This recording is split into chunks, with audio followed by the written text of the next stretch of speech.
When I was younger, I moved house a lot, so I never really had the chance to explore the local art community anywhere.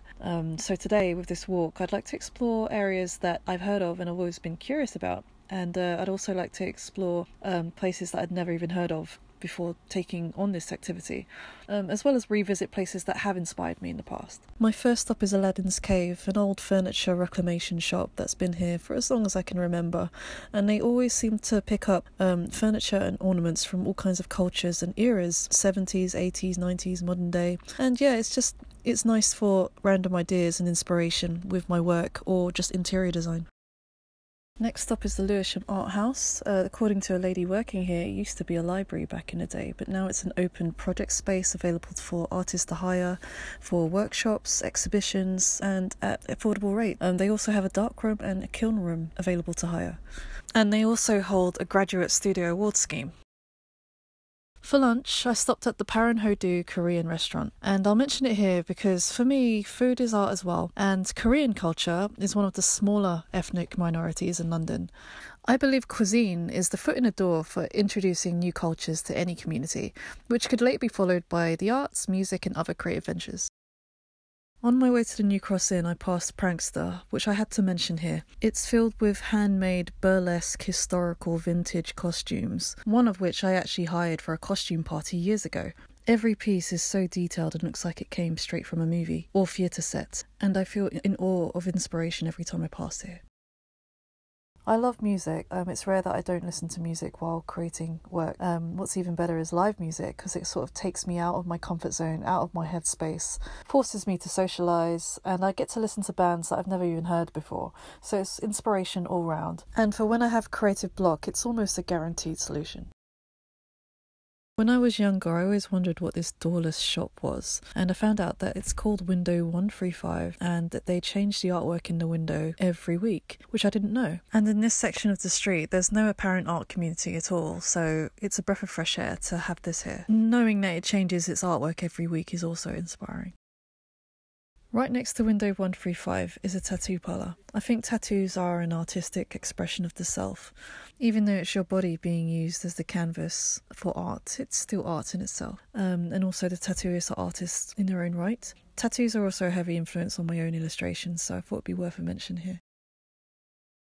Here we have Besson Street. It used to be a road heavy with traffic when I first moved here. They closed it off to create a quieter street like this, so kids could play. Next door is a community garden where lots of workshops and courses take place every month, including art courses, and many of them are free to the local community as well. So I visited Big Soda Limited on my walk, and it turned out to not be an exhibition space. It turned out to be an art fabricator and plinth making workshop, and not an exhibition space in the slightest. They do work for artists, but not provide a space for artists. Next is the M2 gallery, another window-only gallery like Window 135. This one didn't feature an installation though, it featured more of a traditional painting work. This gallery is more hidden away from the main road, so it's a bit of a hidden gem, however it's well lit and can be viewed at any time of day. Also, the artists exhibit for at least 2 months each, instead of just a week.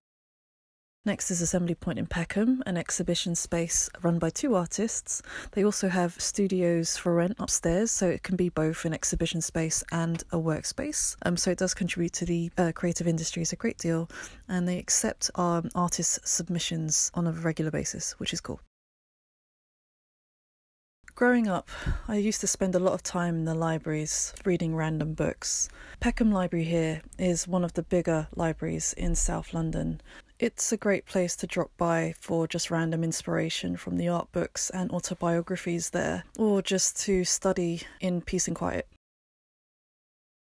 Outside Peckham Library is the Peckham Peace Wall. This wall was set up following the riots in August 2011. It's stylised in a way similar to how post-it notes are used in an office. Each square has a handwritten note by those in this community. I found this area incredibly inspiring, seeing their notes for peace and hope. Next is the Hannah Barry Gallery in Peckham. I witnessed quite a controversial exhibition there, almost violent, by the Unlimited Dream Company. It was nice to see something so otherworldly, so locally to where I live. The space is also dedicated mainly to local artists. By accident, I found the Bussey Alley in Peckham. It's an alley just off the main road lined with studios and artsy bars and cafes. I had no idea that this was here. There's even an open area at the end with a skate park and a tattoo parlour. Unfortunately, the galleries and the studios here were either closed or off limits to the public, but it's inspiring all the same.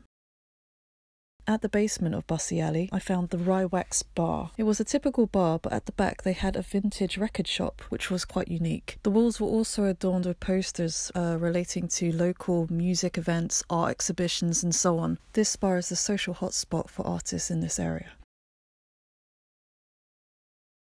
Around the corner from Bussey Alley is the Four Quarters bar. This is another unique bar filled with retro video games. I loved gaming while growing up. Their fusion of digital graphics and sound and interactive immersion continue to inspire me to this day. The music here is also very relaxed. It's perfect for sitting down and sketching too. During my art walk today, I also found out tonight was to be the opening of Peckham Levels, a refurbished car park dedicated to providing a workspace for artists and entrepreneurs involved in music, fashion and design who live in South London. I had no idea this was happening, so to find this out during my artwork was incredible. Last but not least, I'd like to mention the amount of indie publications, flyers, community newspapers and so on that I'd found during my art walk. To an outsider like myself, I think these publications are crucial in opening your eyes to just what goes on within a community that is generally so close-knit.